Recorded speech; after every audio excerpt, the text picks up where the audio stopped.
So first and foremost, Merry Christmas.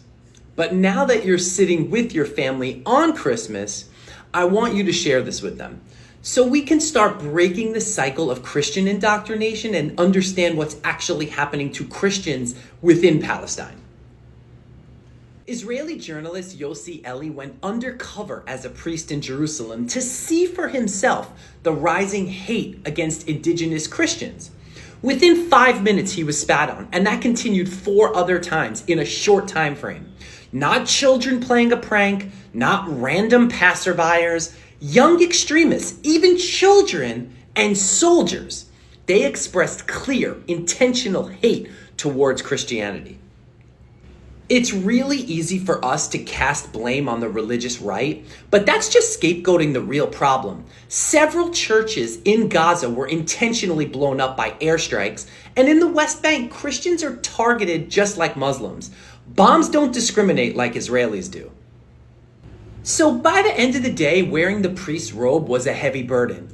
Yossi said that it wasn't random prejudice, it was very deliberate. It was spiraling hatred, and it was fueled by an ideology and allowed to grow by those in power.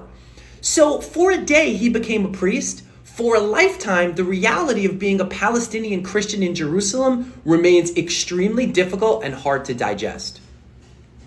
If we want to create real change in Israel, we need to directly confront the institutions enabling oppression.